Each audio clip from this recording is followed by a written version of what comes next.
Hey everyone, Curse Deck Builder here, making our way to 10,000 decks assisted, and here we are with Marneus Calgar Esper Tokens. This deck comes to us from Blocus Energy, who says, some cards feel out of place, feels like there's better versions of them, and some others just don't fit the deck at all. Also, I'm afraid of my mana base. They also say for budget that they're proxying to make it 40k related, so budget is fine, just not too much power level, like a 7 or an 8, but I don't really care.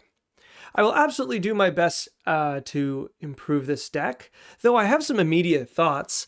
Everyone, I feel like all Commander players at large believe that 7 or 8s are easy decks to build, but I feel like this deck will struggle to become a power level 7 or 8. 7 or 8 is a lot. I think the only thing that goes from 8 to 9 is like a lot of tutors, fast mana, and instant win combos. So for a deck to be a 7 or 8, it needs to be incredibly viable in every other way, and that's tougher than I think people give credit for. And also, we're going to talk a bit about the 40k-ness of this deck. I feel like 40k decks end up looking very, very similar, and when we go through the deck list, we'll look at some parts of that. But there's definitely a kind of samey feel when you make a 40k deck, because there's only so many cards, and they're already in precon, so if you're already going with a theme, you're going to play most of the cards from that theme if given a choice. I will also say there's a bunch of cards that I feel like maybe don't belong here outside of being 40k related. So I'm still going to pick on them, but at the end, I'm going to leave it to Blocus to decide whether or not they want to keep them in. But that's enough of that. Let's get ready. If you'd like to take a look at the deck list we're talking about today, or if you'd like to submit your own deck list to me so that I can make a video assisting your deck, please check the video description down below. All right, so who is Marneus Calgar, and why are they our Esper Tokens commander? Well, they're a 5-mana Astrades warrior, 3/5 with double strike. They're in Esper colors, that's white, blue, black, and they have 2 abilities outside of double strike. They have Master Tactician, which says whenever 1 or more tokens enter the battlefield under your control, draw a card, and then Chapter Master, which is 6 mana, create 2/2/2 Astartes warrior creature tokens with vigilance.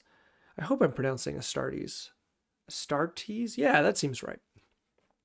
So how does this commander work and why are we using them? Well, we're really using them for that Master Tactician ability that says whenever 1 or more tokens enters the battlefield, draw a card. Now, of course, very, very notably, that is 1 or more tokens, so we're looking for like a very specific kind of generation. We want trigger generation, and honestly, we're fine with 1 token at a time, because each trigger will then generate an additional, card draw. If we put 30 tokens all at once, we're still only drawing 1 card, and that's not really ideal. We want to make the most out of this 5-mana commander by drawing kind of consistently. Then, of course, Chapter Master is good because it will trigger that Master Tactician ability, but I will say that 6 mana to draw a card. Like, don't get me wrong, the 2/2s with Vigilance are very, relevant abilities, or really relevant tokens, but generally, we're really playing this guy for the draw, so if you're using 6 mana to draw a card, that's really not ideal. But that does give us kind of a mana sink, which I particularly like, and it does give us a main direction, because this isn't like a typical tokens deck, right? A typical tokens deck is about either going really wide or using a strategy such as aristocrats, which we do have in this deck, but this guy is built a lot more like a engine deck, where you're trying to put a lot of moving parts together to get the most out of it.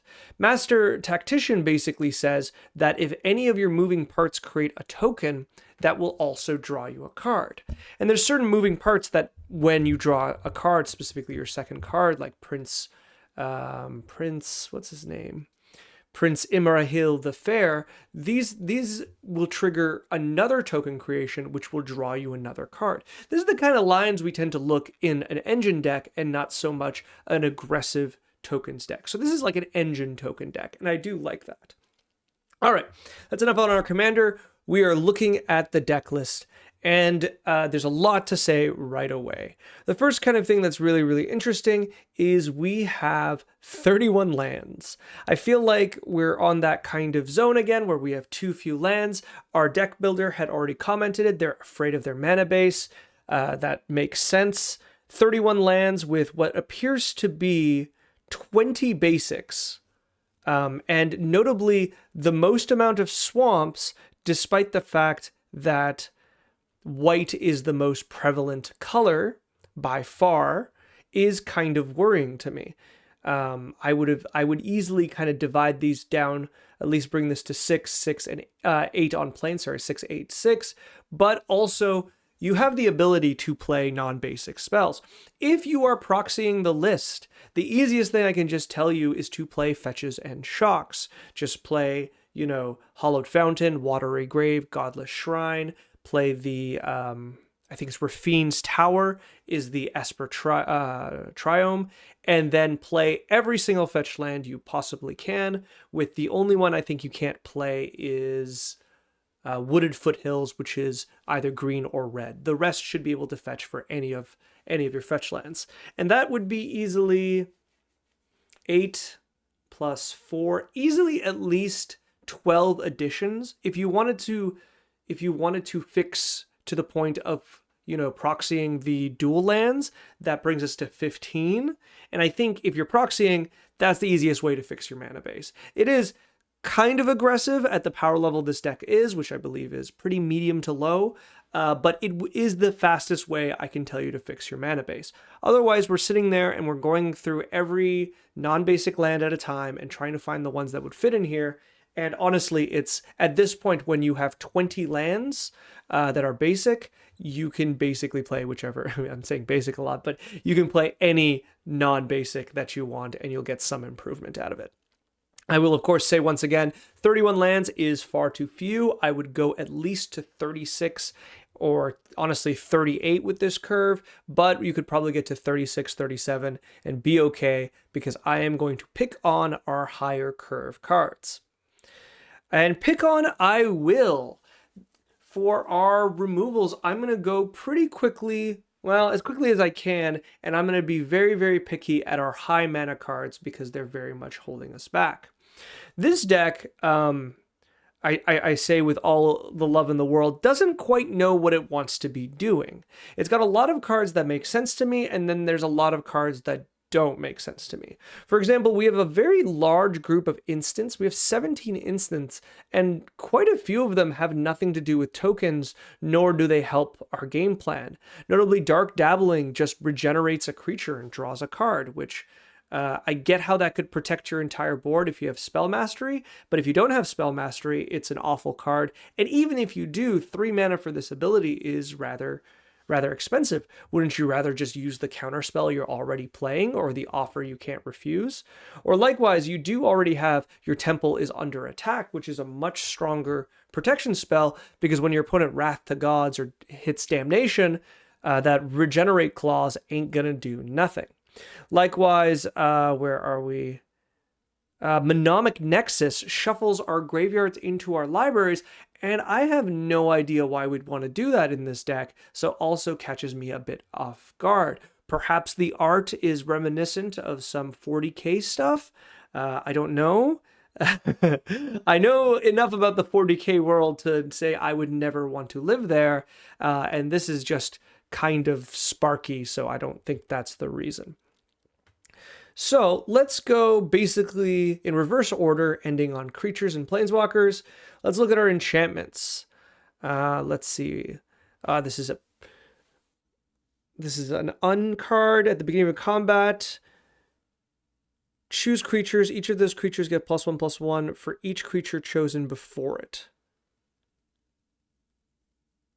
Choose creatures you control one at a time until each creature you chose has been chosen. Each of those creatures gets +1/+1 for each creature chosen before it. So the first one gets 0, the second one gets 1, the next one gets 3rd.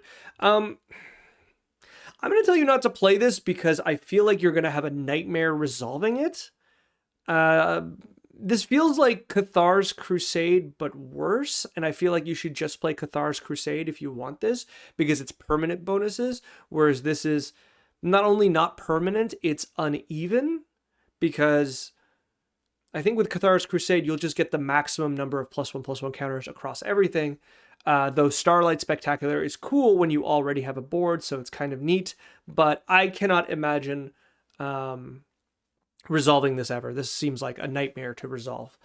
Leyline of Anticipation, likewise, I don't quite understand why this is in the deck. You don't particularly need that instant speed, that flash speed. I feel like this is one of those cards that people like to put in, and don't get me wrong, I like this card, just like, what is it, the Vidalcan Orrery, like this often talked about commander card that I just don't think it's worth a slot in your deck. You're not really gaining that much by going at instant speed. And outside of the really rare games where this is in your opening hand, you're going to feel silly having to spend 4 mana for this. So I think this is a very easy cut. Thorough Investigation's fine. I like that. It creates tokens. Defenders of Humanity. Interesting. So Defenders of Humanity allows you to create tokens twice, but at a very, very high rate. This is something I'm going to bring up with a lot of the 40k cards that are in here. A lot of them function, sorry, I should be clicking these. A lot of them function as mana sinks. Like this one is a mana sink specifically if you have no creatures at all, but basically you get to dump all your mana into them. But here's the thing with this deck. You have a mana sink. It's attached to your commander. Chapter Master is a pretty good mana sink for 6 mana to get 2 2/2s. It has no color requirements. It is a little weaker, you could say, than Defenders of Humanity, because to get 2, you would pay 5 mana into this as opposed to 6. However, you know, you have access to your commander all the time, and this doesn't have like sorcery speed restriction or, goodness, this awful restriction here. I feel like they really didn't want this card to be good to add that in here. I think it's too clunky. So a lot of the things that have mana sinks, I'm going to very much say you don't need this. You already have access to it. Looking at our artifacts, I do like the high number of mana rocks. That is a really, really nice start considering the curve of our deck and what we want to cast, especially with a 5 mana commander. So those are all fine. The golden throne is particularly good here with the second card, the sacrifice 1,000 souls every day. 1,000 souls die every day. My God. So that one's particularly good. I think that first ability of Arcane Life Support is really meaningless most games, except for ways that you would just lose and not be like, if you lost in a surprise, Arcane Life Support is going to be good. But if you didn't, if you were knocked out of the game, like through pressure, that's not going to be meaningful at all. And sometimes your opponents are just going to have a bolt to finish you off. So honestly, this card is good, but only for the second ability here. Tamiyo's Journal is fine. Thunderhawk Gunship. So it's the same mana cost to put the same amount of creatures as your commander's activated ability, but the difference is all your creatures gain flying when this attacks. I think this is close. I think this is fine. I'm not going to be too picky on this. The ability for it to give evasion to a board of tokens is really good, so I think that's fine. Looking at instants. We have a lot of instants, and I'm going to be very, very picky on them. So, Utter End, I think it's too much mana for this deck. You have a lot of 4-drops, and this is just another one of them. I'd rather this be Generous Gift or Stroke of Midnight. I think this is just too clunky. Mnemonic Nexus, as mentioned before. I'm so glad I didn't realize I could use the arrow keys to get through this. This will be a lot easier.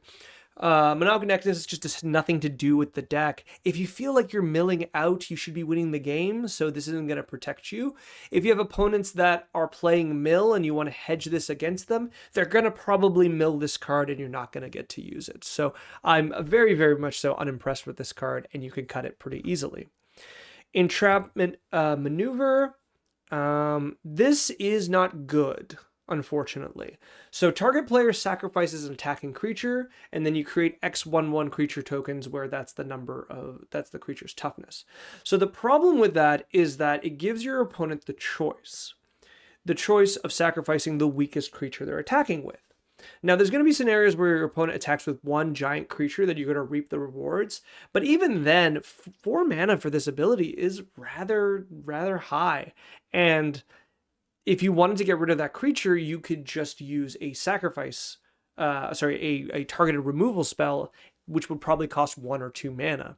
Whereas this is really clunky, and I think even half the time you're not going to be too impressed with the number of soldiers you're going to get.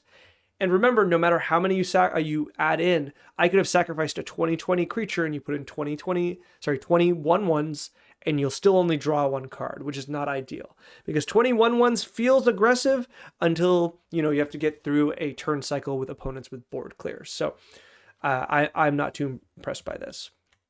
Deny the Witch. This, I think, is rather good because of how it works with your deck, and it is a pretty clean counterspell. So I think this is fine. Aetherize, I think, is okay. You don't really need defensive spells in a token deck. Like, this is a lot of mana for a defensive spell, whereas, like, if you really wanted something like this, like to protect yourself, I think you could just play Holy Day. I'm bringing this one up because I don't think a lot of people know it, which is 1 mana. It's just a fog. The reason I'm saying this is that keeping up 4 mana for you is kind of tricky. I know I talked about how your commander is a mana sink, so you generally have somewhere to put mana you don't use. It's still just kind of not ideal because you should be, forwarding your board and putting out your key token generation pieces. So 4 mana is a lot to hold. The other thing is, as I said before, you're a tokens deck. You don't really need this kind of defensive spell because people are not attacking you aggressively. Now you might say, but Cursed, this will bounce them no matter who they're attacking. That's true, but like, what does that really get you if they're not attacking you? Generally, you want your opponents to attack each other. You want to whittle down their life so that you can take advantage of this. So this is a card that just kind of doesn't do what you want it to do. And like, it's not even a board clear, right? I'd rather this at that point just be a board clear and just, take the fact that we're going to lose a lot of our tokens in stride with the fact that we're destroying our opponent's board. So I'm not a big fan of Aetherized. Temple Under Attack is fine. Union of the Third Path is not very good. It's 3 mana to draw a card and gain some life. Life gain isn't important to you, and 3 mana to draw a card isn't particularly good. You're in the best colors for draw generally, black and blue, with green being close sometimes. You can do much, much better than this. This could just very, very easily be Read the Bones. Or actually, something surprisingly not here, is Rowan's Grim Search. Rowan's Grim Search sacrifices tokens, so you would be very, very happy to do that, and you'll have a much better deal. You will lose life, but you have the means of gaining a lot of life. I don't think you're too worried about this. Teferi's Protection is a very strong card, much stronger than the rest of the deck, interestingly, so keep that for sure. Mortify is fine. You can change this to one of the that new black spell where you can sacrifice a creature to destroy a creature. Am I thinking it, or is it discard? I think it's pay life or discard. Either way, a regular black kill spell will probably be good enough. I don't know if you technically need Mortify at 3 mana and 2 colors. Dark Dabbling absolutely shouldn't be here. You can toss that out pretty easily. Redirect is cute, but I don't think you can really make much of it.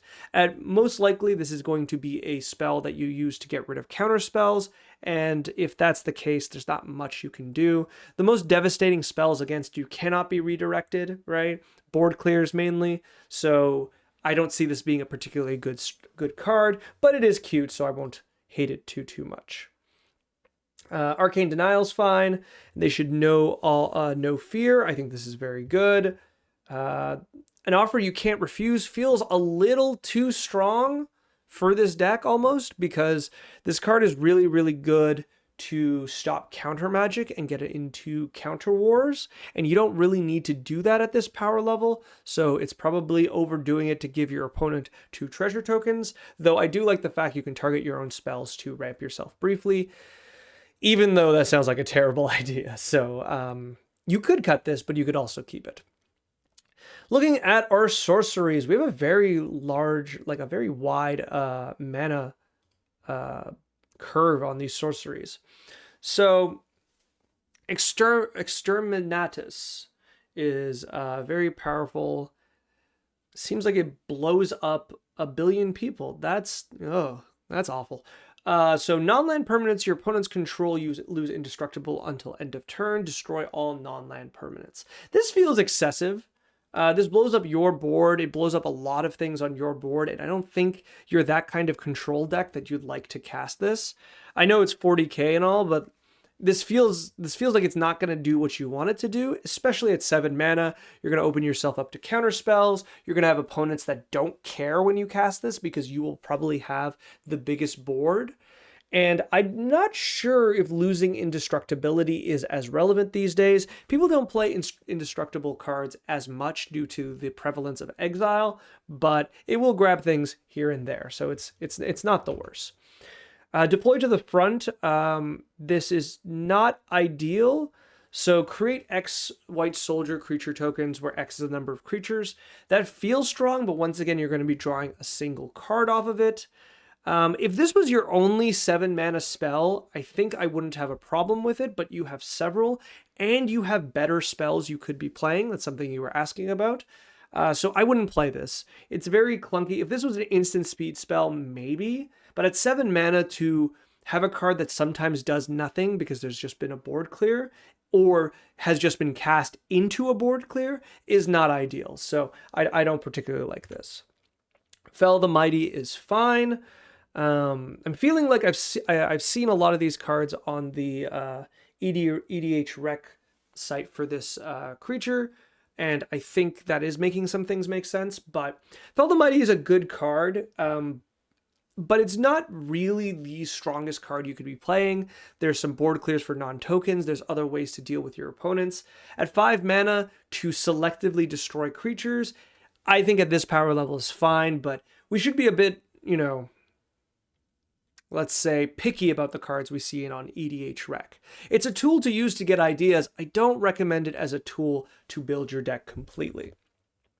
For the Emperor, creatures you control get +2/+2 Vigilance and Lifelink. I think you can do a lot better. If you are proxying, Akroma's Will is probably the one you want to play. Let's see. Akroma's Will that gives all your creatures flying, vigilance, double strike, lifelink, indestructible, and protection from all colors. Granted, tokens don't benefit as much by double strike, so you could instead play Elish Norn, or I'm seeing if I didn't put it in my suggestions, but the new, is it Cavalier? No. It is the new mythic from, let's see, enter the battlefield and say flying, and let's say spirit. I'm trying to remember what this card is.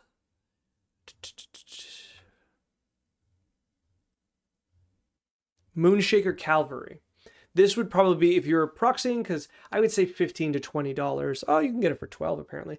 Like at $12, it's not too bad, but it's just okay. This is the mono white version of our big green Stomper and a Crater Hoof Behemoth, and I like this just fine here. I think this would work much better than something like For the Emperor, because it would just create a giant amount of, your tokens will get very, very big and gain evasion, and I like that.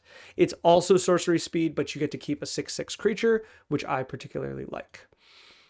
Collective Effort's great. Reconstruction. Bring one, return target artifact card from your graveyard to hand.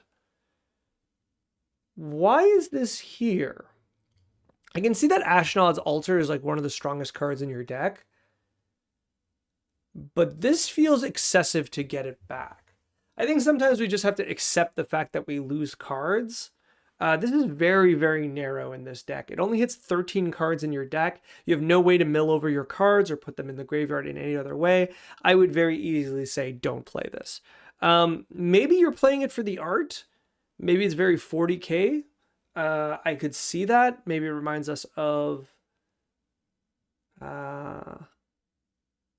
What is... Maybe it has a... Let's see this. Reconstruction. Maybe as a 40k. No, it's just how it is. Okay. I mean, the vibe is there. Go off. I love it, but like, don't play this. This just doesn't belong in this deck. All right, let's look at the creatures. And here I'm going to be very, very quickly critical on some of our 40k characters. Sister Hospitalier belongs in a reanimation deck. She shouldn't be here. Sister of Silence is a flash creature for a control human deck. Doesn't really belong here. Celestine is also a reanimation card with life gain properties. Doesn't really belong here.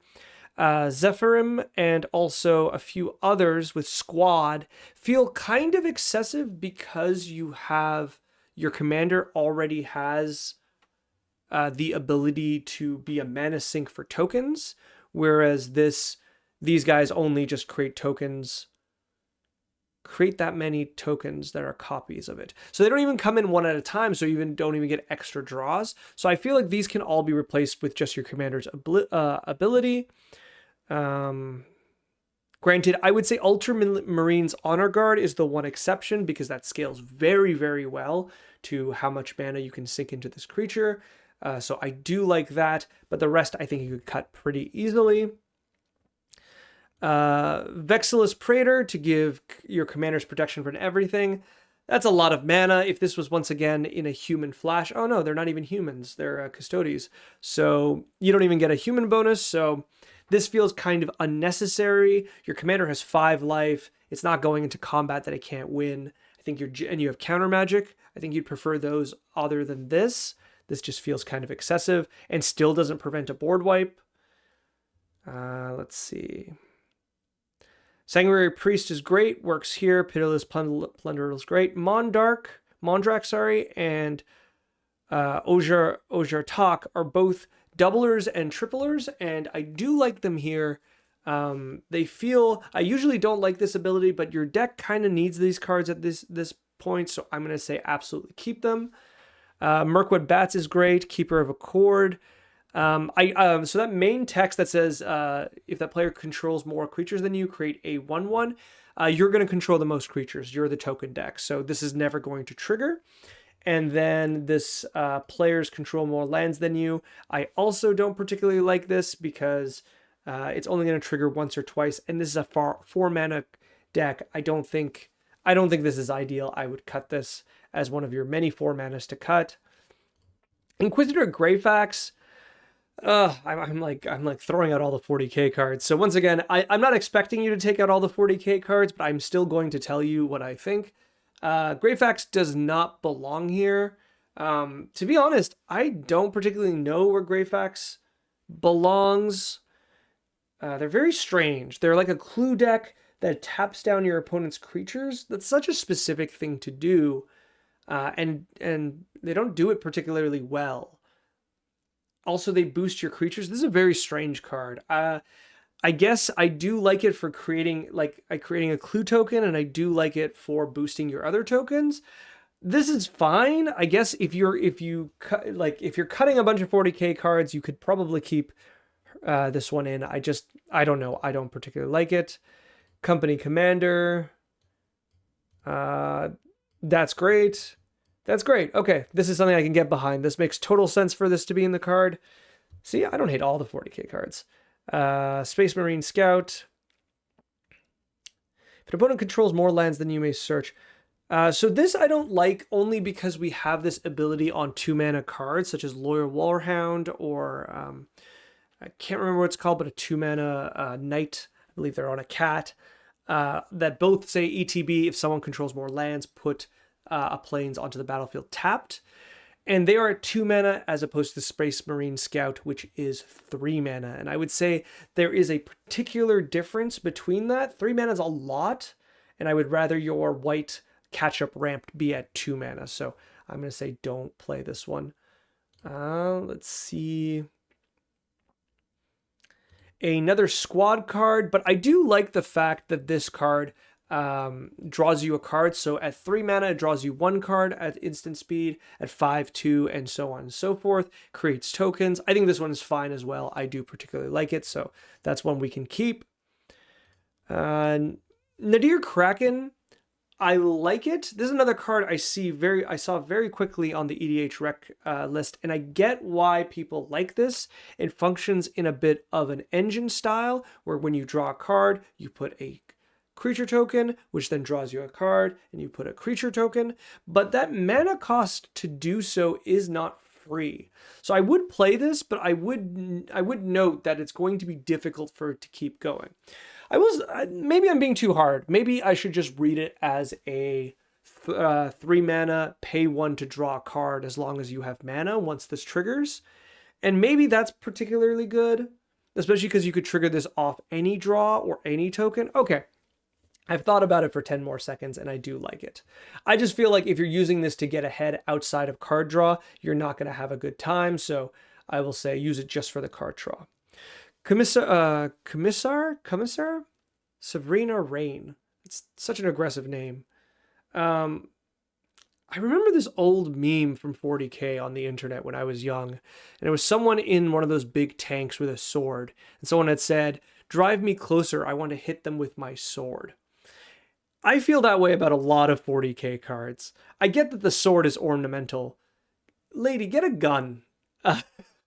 Everyone has guns. You need laser pistols that can destroy giant armored demons. I don't think the sword's going to do much. Okay, so do I like this card? I do not, but I do I recognize that that first ability can be very, very strong if you have the board. So she's kind of a finisher if you have...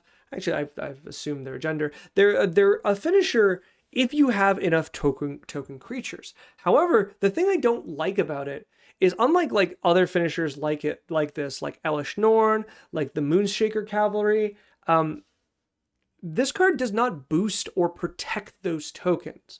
So it is a charge to the death that you will do. Whichever opponent you attack with all of these, which you will attack the weakest one, you're at least losing this 2/2 creature, because remember, it's not whenever you attack, it's whenever they attack, so you're losing that creature, and you're probably losing a bunch of tokens in the meantime. If that's not the case and your opponents don't have a lot of things on the battlefield, well, it's probably really early in the game, or you're already winning. Or you could say, but Cursed, what if they all have, because of Chroma's Will or Moonshaker Cavalry, they all have evasion? And then I would say, but then you're already winning. Why do you need this ability? So I'm not too impressed. I will say it's stronger than most of the other 40K cards. So once again, I won't be too upset if you kept it in, but this is a card I just personally don't particularly like.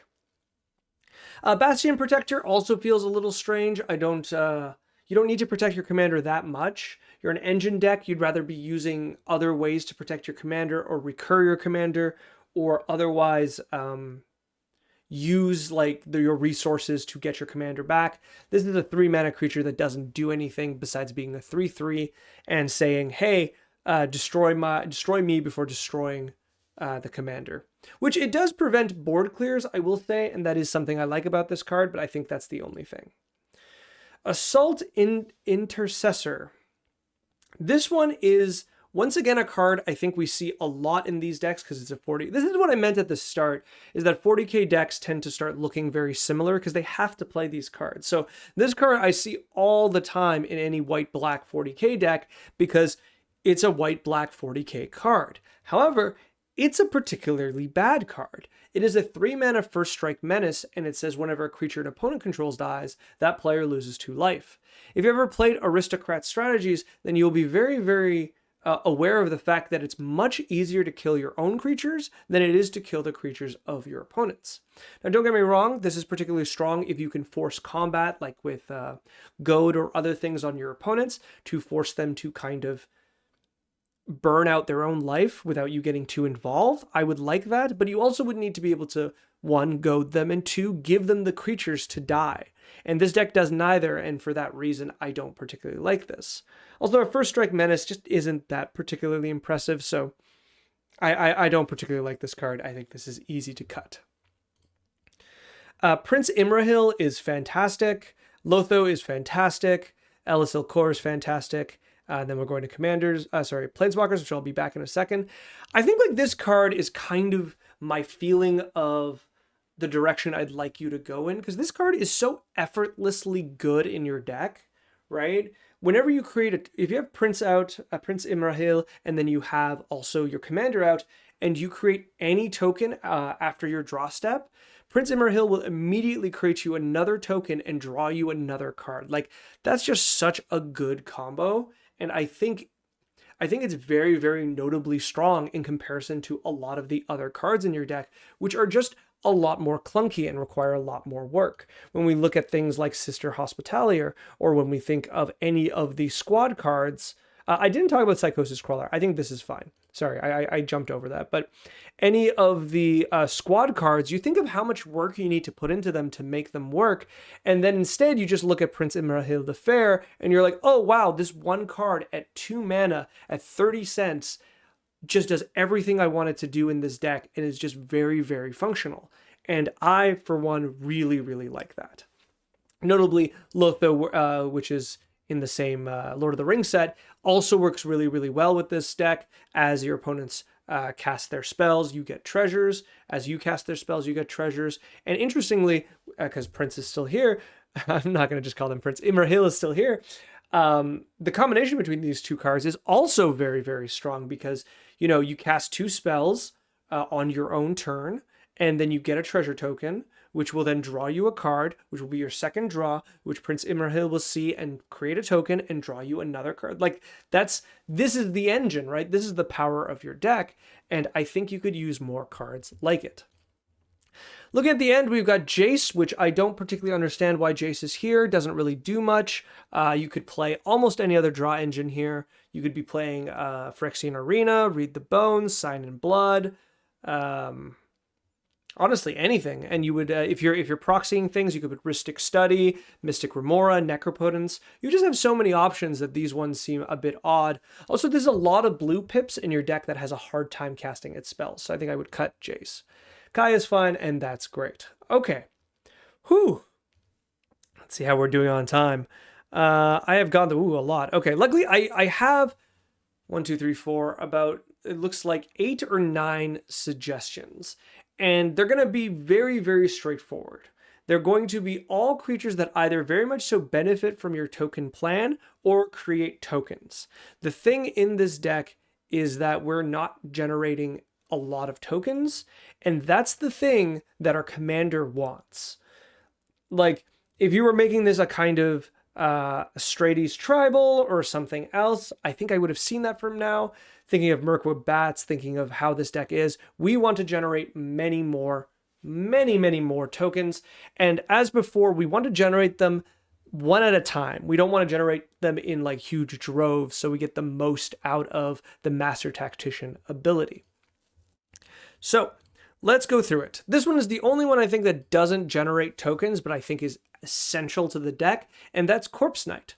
Corpse Knight just says whenever a creature enters the battlefield under your control, each opponent loses 1 life, and you create a lot of creatures. This is just a very strong 2-mana card that does very, very well. You're going to find this to be incredibly powerful and incredibly straightforward. All right, let's start generating some tokens. Skrelv's Hive will generate you 1 token for 1 life every upkeep. Now, this is the kind of card that gets a bit tricky because it's very, very slow. A lot of these cards generate tokens a bit slowly, but you don't mind because as long as you have your commander out, it will generate a card when it does so, and that's a really, really strong combination. Also, the fact that these creatures are artifacts can be relevant to other pieces that you might choose to include later. I think it is a very strong card and an easy pickup. Next, we have Jadar. Same idea. At the end of your turn, you will get a decayed zombie if you don't have one. What I really like about Jadar is that because you'll get it right away on your end step, whereas Skrelv's Hive waits a whole turn cycle. This creature, the decayed creature, is great. You're going to attack with it every chance you have because once it dies, you'll get extra bonuses, and then you'll create another, like from Blood Artist abilities, and you'll create another one at end of turn to draw another card. Very, very clean, very, very happy, very, very strong card. Let's go to 3 mana. We have Ophiomancer. Ophiomancer is a long-standing, incredibly powerful card in Commander. Basically, each upkeep, if you don't have snakes, you get a 1/1 black snake with Death Touch. They finally have a token for this, so please take advantage of that. For years and years and years, they did not have. Oh, that's when did this come out? 2021? Was that 8 years without a token for Ophiomancer? That's very funny. So Ophiomancer is just very, very good. If you can find ways to sacrifice that snake every turn, which you do have with Ashnod's Altar, or you could play other cards, you're going to be able to generate a token every single upkeep, which is another card draw, which is another token generation. It does a lot of things, and 1/1 Death Touch snakes are going to protect you very, very well. Another one that generates a single token, but is otherwise very, very strong in your deck. This is probably closer to Corpse Knight in terms of why it's here, but Bastion of Remembrance will make you that first 1/1 when it comes into play, and says whenever a creature you control dies, each opponent loses 1 life and you gain 1 life. This is very, very strong in Aristocrats. Consider it a second copy of Elis Ilkor, and you will just be very happy with the results. I may have just said that, but I'll say it again. You will be very happy with the results. It's a very, very strong card. It'll keep you in the game and allow you to ping out your opponents slowly but surely, which this deck will very much so benefit from. Something else that generates tokens, but a lot faster, is Adeline. Well, I guess faster is if you generate more than one, so that's not ideal. But Adeline is, let's see, a very, very strong, generally used in human tribal, but also very good here. She grows very quickly in terms of the number of creatures you control, and every time you attack, you generate a creature.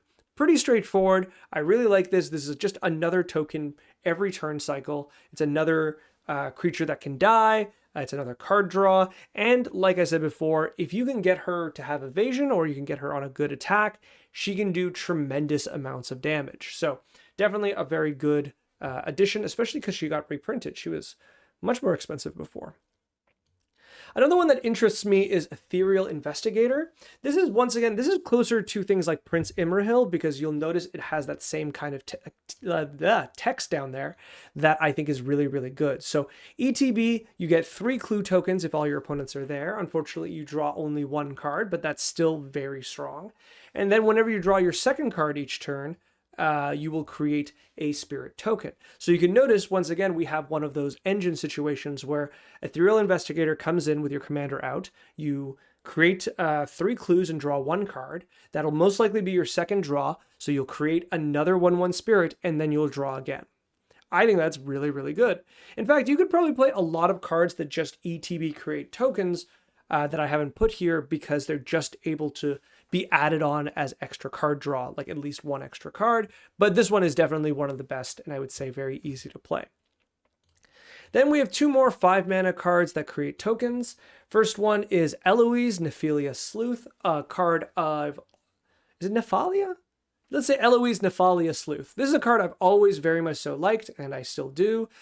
She is very, very strong as being a 4/4, but also says whenever another creature you control dies, investigate.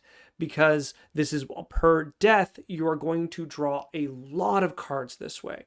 And then, of course, whenever you sacrifice a token, Surveil 1 is also very, very good in your deck with cards like Ashnod's Altar. And if you wanted to add in Viscera Seer or Carrion Feeder, you would have a lot of benefit from that. She's just very, very good and can push you from drawing like a few cards in a turn to drawing an absolute ton of cards in a turn. So I really, really like her. Then the last one I want to add, not borrowing the cards I talked about during looking through your deck, is Thalis, Reverent Medium. I feel like Thalis is very good at this power level, and this is the power level I'm trying to bring up in your deck. And she basically said at the beginning of each end step, you get X 1/1 spirit creature tokens with flying, where X is the number of tokens you created this turn. Now, once again, because you're getting them in at once, you're still only going to draw 1 card, but it is very interesting that it triggers at the beginning of each end step, kind of like a reverse, where are we? Ophiomancer. And with that in mind, and a few of the cards that we have here, we can generate quite a few tokens on each turn, getting extra draws, but also just kind of getting out of hand. This is like another part of our engine where we're just extrapolating on the number of tokens that we are generating. Remember, this isn't creature tokens. So thinking about like these two paired with Eloise, which Eloise says you can like sacrifice what, like 6 creatures to create 6 clues, drawing 6 cards and triggering any other of your engine creatures. And at the end of that turn, Thalas sees those 6 clue tokens, at least, not counting everything else, being created, and will at least create 6 1/1 flying spirit tokens, which is a very good body for a token deck. This is a lot stronger in the direction that I'd like you to go in, and I feel like you're going to have a lot of success here. And that's generally my thoughts on the deck. I'm going to go over real quickly what I said because we kind of talked about all of the deck. So real quickly, I'm going to say, absolutely, we got to fix up your lands, proxy them, or don't, and get a bunch of non-basics, but you should at least be going up to 36, 37. There's a lot of cards here that just don't have anything to do with tokens. You can cut almost the majority of them. And a lot of cards that are very high mana and they don't need to be at that mana, you can cut those as well. You've heard what I had to say about a lot of the 40k cards. I leave that up to you to decide to what degree you want to keep them. If it is the flavor of the deck, I do get it, and I'm not going to tell you the deck is useless without them. But do note some of them just don't really belong. At least some of them do create tokens and play with your commander well, but some of them are just cards that are kind of in the colors, right? This is a 40k card in the colors. However, it just doesn't do anything that the deck wants to do. So if you're going to keep the 40k cards, I would suggest keeping the ones that are on theme. Even ones like the Commissioner, who I don't particularly like, is at least on the theme of attacking with a bunch of creatures. And I think that's it. I've been a bit tough on the deck. Thank you for your patience and understanding. I do really like this commander. I think they're very, very strong, and I think there's a lot of fun different things you can do with them. I've given you my suggestions. You tell me how you like them, and if we want to take this deck in a different direction, we can totally do that. If you'd like to send me a second copy of this, a second draft of this deck, or any deck, there's a link in the video description down below. And if you want that deck you send to be one of the 2 decks I work on every single time I'm behind this desk, well, there's a link for that as well. Finally, if you want to like, comment, subscribe, I'd be very, very grateful. The channel is growing, and I appreciate the support. I really like the flavor of this deck with it, like the Master Tactician ability is so strong. Marneus is just very, very strong, and I'm really interested to see where the deck settles in with a few changes. So I look forward to hearing from you, and good luck.